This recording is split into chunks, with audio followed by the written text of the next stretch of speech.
नमस्कार, स्वागत है आपका द न्यूज पर। मैं हूं आपके साथ शिप्रा सैनी। लोकसभा चुनाव में जनता को लुभाने के लिए कांग्रेस पार्टी ने अपना घोषणा पत्र जारी कर दिया है। कांग्रेस ने अपने घोषणा पत्र को न्याय पत्र का नाम दिया है, लेकिन बीजेपी ने कांग्रेस पार्टी के घोषणा पत्र पर हमला बोलने में जरा भी देर नहीं लगाई और बीजेपी ने इसे झूठ का पुलिंदा बताते हुए कांग्रेस पार्टी के मैनिफेस्टो को फाड़ दिया। जी हां, बीजेपी के प्रवक्ता सुधांशु त्रिवेदी ने बाकायदा एक प्रेस कॉन्फ्रेंस करते हुए कांग्रेस के घोषणा पत्र पर सवाल उठाते हुए ये कहा कि इसमें न्यूयॉर्क और राहुल गांधी के जो पसंदीदा डेस्टिनेशन है थाईलैंड, उसकी तस्वीरें हैं। ये बड़ा खुलासा सुधांशु त्रिवेदी के जरिए किया गया और उन्होंने ये भी कहा कि हाल ही में सोशल मीडिया चेयरपर्सन ने कहा कि उन्हें नहीं पता कि उनका सोशल मीडिया अकाउंट कौन संभाल रहा है। कम से कम पार्टी को यह पता होना चाहिए कि उनका घोषणा पत्र कौन बना रहा है।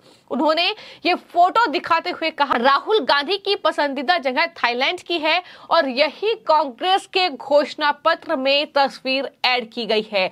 यानी अब विदेशी संस्था के साथ साथ अब विदेशी डेस्टिनेशन का भी इस्तेमाल जो है वो कांग्रेस पार्टी कर रही है। ये बड़ा हमला सुधांशु त्रिवेदी ने कांग्रेस पार्टी पर बोला है और कहा है कि ये कोई बड़ा मुद्दा नहीं है कि गलत तस्वीरों का इस्तेमाल किया गया है, लेकिन चिंता की बात तो यह है कि ये तस्वीरें विदेशी संस्थाओं की है। अब तक वो विदेश जाकर भारत और भारत के प्रधानमंत्री को बदनाम करते रहे, लेकिन अब वो अपने लिए विदेशी तस्वीरें उधार ले रहे हैं। ये साफ तौर पर सुधांशु त्रिवेदी की ओर से कहा गया है, जो कि बीजेपी के प्रवक्ता हैं, और किस तरीके से कांग्रेस पार्टी के इस मैनिफेस्टो को लेकर उन्होंने राहुल गांधी और कांग्रेस पार्टी पर हमला बोला है और इसे झूठ का पुलिंदा बताया है। आपने कांग्रेस के मैनिफेस्टो में देखा होगा, ये वाटर मैनेजमेंट के ऊपर ये फोटो है।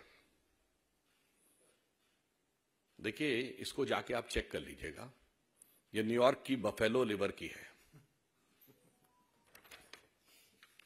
अब देखिए, मुझे लगता है कि अभी तक उनकी सोशल मीडिया चेयरपर्सन के अकाउंट से किसने ट्वीट कर दिया था तो पता नहीं लगा पाए, पर उससे बड़ा यक्ष प्रश्न हो गया है, ये फोटो कौन भेज रहा है विदेश से। मतलब ऑन द लाइटर नोट मैं कहना चाहूंगा, बफेलो शब्द को हिंदी में भैंस कहते हैं और हिंदी में कहावत होती है अकल बड़ी है भैंस। तो मुझे लगता है उतनी अकल भी किसी ने प्रयोग नहीं की है इनको करने के लिए। अब आइए साहब, इन्वायरमेंटल क्लीनिनेस के ऊपर ये फोटो है और ये जानते कहां की है? The most favored and sought of destination of चिर युवा of Indian politics Rahul Gandhi ji का थाईलैंड के।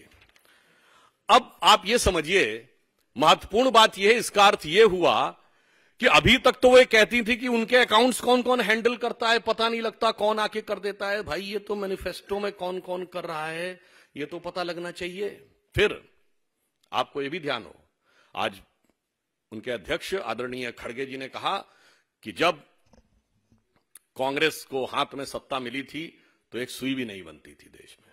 यही बोला था ना आप सबने, और ये तो उनका बड़ा चिर परिचित डायलॉग रहा है। और हमने रॉकेट बना दिया। वैसे पहली बार इंटरमीडिएट रेंज बैलिस्टिक मिसाइल तो हमारे जमाने में बनी है, ब्रह्मोस, मगर कोई बात नहीं, रॉकेट बनता था। पर ये बताइए 47 में सुई नहीं बनती थी। आपको पता है भारत का पहला पावर प्रोजेक्ट शिव समुद्रम पावर प्रोजेक्ट 1902 में मैसूर में शुरू हो गया था, मगर सुई नहीं बनती थी। Indian institute of sciences Bangalore 1916 बन गया था, सुई नहीं बनती थी। पहला डैम विश्वेश्वरैया जी ने मैसूर में बना दिया था आजादी से पहले, पर भारत में कुछ होता थोड़ी था। मिंटो आई हॉस्पिटल बन गया था बेंगलोर में, भारत का पहला नहीं दुनिया का पहला। इससे पहले हॉस्पिटल्स में आई डिपार्टमेंट होता था, मगर आई हॉस्पिटल पहला बना था। कुछ होता थोड़ी था भारत में। अच्छा ये बताइए, सीवी रमन को नोबेल प्राइज मिल गया था 1930 में, मगर सारे पढ़ने के संस्थान तो नेहरू जी ने खोले थे। तो नेहरू जी के बनने से पहले, जैसे आइंस्टीन की थ्योरी में कहते हैं ना कि वो पोस्ट में जाके शायद वो बैक उसमें जाकर उन्होंने बना दिया था। दूसरी बात, वो सब डॉक्टर इंजीनियर तो सब आजादी के बाद नेहरू जी की कृपा से बनने शुरू हुए। और डॉक्टर द्वारकानाथ कोटनीस का आपने नाम सुना होगा, वो चाइना और जापान की वॉर में मदद करने के लिए 1930-32 में डॉक्टरों का प्रतिनिधि मंडल लेके गए थे। और हमारे विचार परिवार के संघ के संस्थापक डॉक्टर केशव राव बलीराम हेडगेवार डॉक्टरी पढ़ लिए थे 1920 में ही। मैं सिर्फ ये यथार्थ बनाना चाहता हूं, भारत की वायुसेना 1932 में बन गई। मैंने सिर्फ ये बताने का प्रयास किया है, बहुत सारी चीजें उनको लीगेसी में मिली, यथार्थ क्या था ये बताना चाहता हूं। ये बताइए एयरलाइंस कब बनी थी? टाटा की एयरलाइंस। परंतु यही हम आपसे साफ बताना चाहते हैं कि जो हकीकत है और जो झूठ है उसका अंतर बहुत साफ है। तो कांग्रेस ने तब तक लोगों को भ्रमित करने में सफलता हासिल की जब तक मीडिया स्वतंत्र नहीं था, साक्षरता की दर कम थी, संचार के साधन बहुत प्रबल नहीं थे। मैं पुनः ये बात कहना चाहता हूं, जब भारत की साक्षरता दर 50% क्रॉस की है तब पहली बार हमारी सरकार बनी है 1998 में। जब 60% पार की है तो मोदी जी के नेतृत्व में हमारी स्पष्ट बहुमत की सरकार बनी है।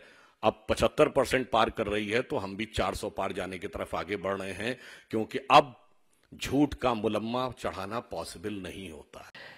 तो सुना आपने बीजेपी के प्रवक्ता सुधांशु त्रिवेदी को, जिन्होंने कहा कि कांग्रेस ने अपने शासनकाल के दौरान केंद्र या राज्य में अपने घोषणा पत्र में किए गए किसी भी वादे को पूरा नहीं किया। मैं आपको जानकारी दे दूं कि कांग्रेस के घोषणा पत्र में जल प्रबंधन की एक तस्वीर है और ये तस्वीर न्यूयॉर्क राज्य में बफेलो नदी की है।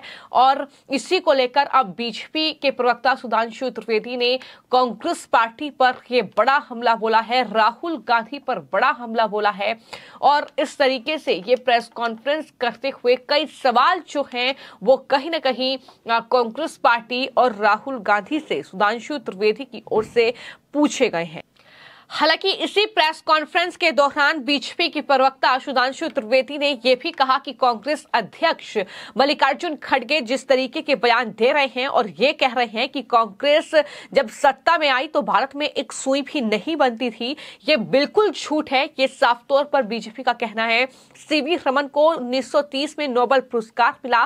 भारतीय विज्ञान संस्थान की स्थापना 1909 में हुई थी, लेकिन वो मानते रहेंगे कि सब कुछ नेहरू के बाद हुआ है। इस तरीके से अब मैनिफेस्टो को लेकर कांग्रेस पार्टी के ये सियासी तांडव इन चुनाव के बीच शुरू हो गया है। दरअसल कांग्रेस पार्टी ने जो मैनिफेस्टो जारी किया है उसमें 5 तरह के न्याय की बात की गई है। युवाओं को सरकारी नौकरियां, न्यूनतम मजदूरी 400 रुपये, गरीब महिलाओं को 1 लाख की मदद, ट्रेनिंग के लिए 1 लाख की मदद, शहरी रोजगार गारंटी स्कीम लाने का वादा।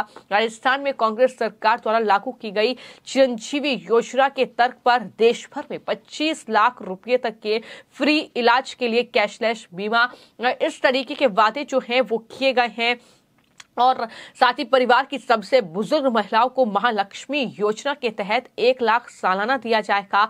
ये तमाम वादे कांग्रेस पार्टी ने किए हैं, लेकिन इन सब के बीच जो ये तस्वीर सामने आई है जिसमें सुधांशु त्रिवेदी की ओर से दावा किया गया है कि दरअसल ये जो तस्वीर है वो राहुल गांधी के पसंदीदा डेस्टिनेशन थाईलैंड की है और इस तस्वीर के जरिए वो दरअसल अपना मैनिफेस्टो जारी कर दिए हैं। कांग्रेस पार्टी के इस मैनिफेस्टो को बीजेपी ने फाड़ दिया है, ये भी कहीं ना कहीं देखने को मिला है। तो साफ तौर पर अब ये जो चुनावी लड़ाई है ये कहां जाकर थमेगी, कौन इस चुनावी जंग को जीतेगा, ये कहीं ना कहीं बड़ा सवाल बना हुआ है। चूंकि 19 अप्रैल से चुनावों की शुरुआत हो रही है, 7 चरणों में चुनाव होने हैं। 4 जून को ये तय होगा कि आखिर कौन जीत का परचम लहराएगा। लेकिन इन सब के बीच जनता को लुभाने के लिए तमाम तरह के दावे और वादे जनता से किए जा रहे हैं अलग अलग पार्टियों के जरिए।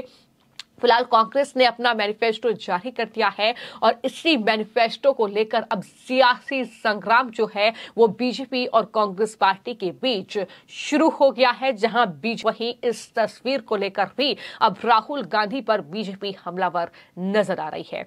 फिलहाल आपकी इस पूरी खबर को लेकर क्या राय है हमें कमेंट बॉक्स में जरूर लिखें और चैनल को सब्सक्राइब करें। धन्यवाद।